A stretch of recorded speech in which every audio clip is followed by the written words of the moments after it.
Bata pa lang ako nangarap na ako yumaman. Lumaki ako sa isang mahirap na pamilya. Tatay ko kalpintero lang.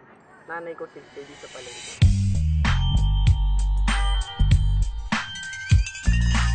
Naalala ko noon, grade 6 ako na to yung age of 12. Nagkaroon ng malubhang karamdaman ng tatay ko. So walang choice. Ang ginawa ko, tumulong ako kagad sa kanila. So ang ginagawa ko, pumupunta ako ng Tuguegarao para at least magbenta ng lighter, bawang sibuyas, tsaka garter.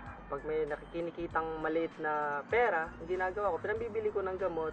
So ang masaklap pa noon, December 2000, namatay ang tatay ko. So hindi ko alam kung anong gagawin ko, kung paano kami magtatapos ng pag-aaral ng mga kapatid ko. Pagdating sa high school, sobrang hirap kasi hindi ko alam kung paano ako magpapatuloy ng pag-aaral. So ang ginawa ko, nag-special offer. Nagbebenta ako ng mga balde, langgana. So gumraduate nga ako ng high school, pero pagdating sa kolehiyo talagang hindi ko na kaya, sobrang hirap. Nag-apply ako sa isang department store ng janitor.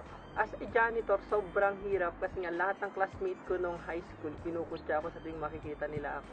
So sabi ko, okay lang yan, bilog ang mundo, hindi natin alam ang pagbabago ng pagkakataon. After ng contract ko, natanggap naman ako sa isang McDonald's. So naging crew ako ng McDonald's for almost 3 years, and then na-involve ako sa isang fraternity. Sobrang hirap ng mga dinadanas ko laban. Naranasan kong mabato ng bote sa bibig, naranasan ko masuntok ng knuckle sa mata. Sa isang linggo siguro 2 beses akong makukulong. It's either sa barangay or di kaya sa PTU. Pero inisip-isip ko, 2 lang ang pwedeng puntahan ng buhay ko nito. It's either makulong ako or mamatay ako. So nagpray ako kay Lord, sabi ko, Lord, bigyan mo ako ng pagkakataon na kung saan mababago ko yung takbo ng buhay ko at may babalik kong respetong nawala sa akin na matutulungan kong pamilya ko. After 2 days that prayer, bigla ako naka-receive ng text. Nang sabi sa text, do you want to be a part of the Millionaires Club? Sabi ko sarili ko, lokohan yata to. Ito yung tinatawag lang spam text. So since curious ako that time, so pinundahan ko siya. Nahihiya pa ako pumasok sa seminar room. Kasi ang itsura ko nun, taong kanto. Kinakainis ko pa nun, may pampaputing product. Kung titignan mo ang kulay ko, maitim ako, sabi ko, lokohan to ah. Pero sabi ko sa sarili ko, wala naman siguro mawawala since nandito na ako. So pinakinggan ko siya na para yumaman ka daw, kinakailangan mo lang ng mga kaibigan. Sabi ko, kung sa fraternity nga, nakaka-recruit ako, pinapahirapan namin yung tao, pinapaddle namin para lang makasali sa organization namin.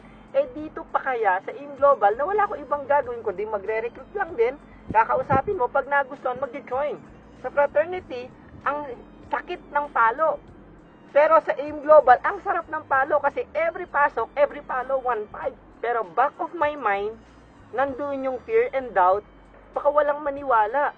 So ang ginawa ko, kinausap ko yung nanay ko pag uwi ko ng bahay, excited. Sabi ko, Ma, isasali ako sa AIM Global, magne-negosyo ako. Ang nanay ko, hindi naniniwala sa akin, pinagtawanan ako. Sabi ko, sige, benta ko na lang yung motor ko. Sabi niya sa akin, akin yung ORCR ng motor mo at ito yung mga damit mo, lumayas ka dito. So pinalayas ako ng nanay ko. Sabi ko, okay lang yan. Pray na naman ako, Lord, kung ang AIM Global talaga para sa akin, Lord, guide me please.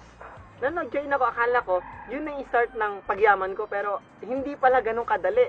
So dami ko pinagdaan ng hirap, kutya, panlalait.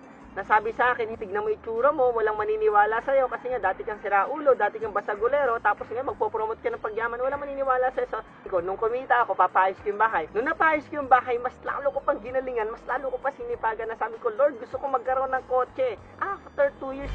Ito, bagong-bago ngayon, dinadrive ko, Hyundai Elantra. Ang bango!